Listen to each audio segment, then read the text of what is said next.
अस्सलाम वालेकुम। आपका दोस्त आपका होस्ट शाजी एक नई वीडियो एक ट्रू स्टोरी के साथ आपकी खिदमत में हाजिर है। इंसान माँ के पेट से मुजरिम पैदा नहीं होता, कभी कभी हालात और वाक़यात उसे मुजरिम बना देते हैं। मगर ये कैसे हालात हैं?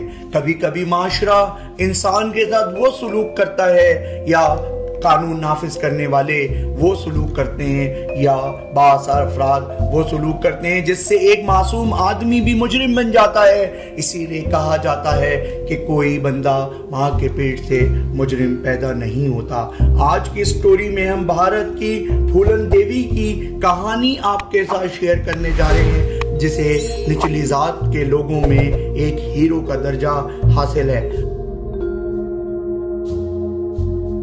फूलन देवी 10 अगस्त 1963 में भारतीय रियासत उत्तर प्रदेश में पैदा हुई। तान की एक हकीकी मलका फूलन देवी, जिसने ऊंची जात के ठाकुरों के मजालिम से तंग आकर हथियार उठाए और 22 से ज्यादा ऊंची जात के ठाकुरों को मौत के घाट उतारा। फूलन देवी को बैंडिट क्वीन और रॉबिन हुड का भी नाम दिया गया। तो नाजरीन, स्टोरी में आगे बढ़ने से पहले मैं कहूंगा मेरे चैनल को सब्सक्राइब कीजिए और लाइक कीजिए। फूलन देवी का किरदार एक देवमालाई कहानी मालूम होता है। फूलन देवी की कहानी दर्द और ऊंची जात के ठाकुरों के मजालिम से भरी पड़ी है। जब वो 11 बरस की थी तो उसकी शादी एक ऐसे शख्स के साथ कर दी गई जिसकी पहले से 2 बीवियां थी और ये दोनों बीवियां फूलन देवी पर तशद्दुद किया करती थी और फिर रात को शौहर भी आकर इसे अपनी हवस का निशाना बनाया करता था। फूलन देवी को जब मौका मिला तो वो इस जहन्नुम से फरार होने में कामयाब हो गई, मगर बाद में उसकी जिंदगी में आसानियां पैदा नहीं हुई बल्कि उसे इज्तिमाई ज्यादती का निशाना बनाया गया। पुलिस ने भी इसकी ना सुनी, पुलिस से इसकी एक जंग शुरू हो गई। बाद में मुसल्लह गिरोह के साथ डाकुओं के एक ग्रुप में इसने शुमूलियत अख्तियार की और विक्रम नामी डाकू से इसके मोहब्बत का अफसाना शुरू हुआ।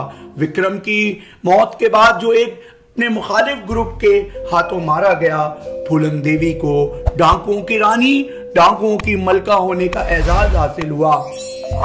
एक डील के नतीजे में फूलन देवी ने पुलिस के सामने हथियार डाले और 1994 में वो भारत की रुकने पार्लियामेंट मुंतखब हुई।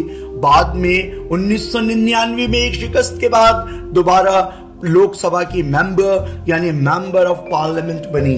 वो हमेशा असेंबली में वो नीची जात के लोगों के हुकूक की बात किया करती थी, इसलिए नीची जात के लोगों में फूलन देवी को एक मसीहा और एक बादशाह एक क्वीन का दर्जा हासिल था, जो शायद ही किसी और को नसीब हुआ हो। फूलन देवी को उस वक्त 3 नकाबपोश लोगों ने हलाक कर दिया जब वो पार्लियामेंट जाने के लिए अपनी गाड़ी में बैठ रही थी, जिसका इल्जाम शेर सिंह राणा के सर गया।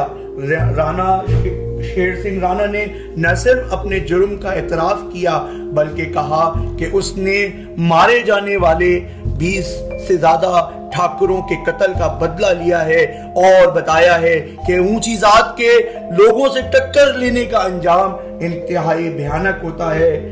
बहरहाल इंतकाम, मोहब्बत, मजालिम और माशरती बेरवी, माशरती नाइंसाफी की एक ये जिंदा मिसाल है। फूलन देवी के बारे में कई किताबें भी लिखी गई हैं और फिल्में भी बनी हैं जिन्होंने अवाम में मकबूलियत हासिल की।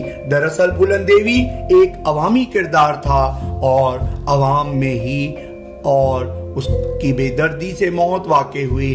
तो नाज़रीन मोहतरम, ये थी आज की स्टोरी जिसमें तसल्ले वक्त में आपके सामने कोशिश की गई है कि bandit queen the robin hood के बारे में आपसे बात की जा सके। तो नेक्स्ट वीडियो तक के लिए अपने दोस्त अपने होस्ट शाजी को इजाजत दीजिए। Take care, bye bye.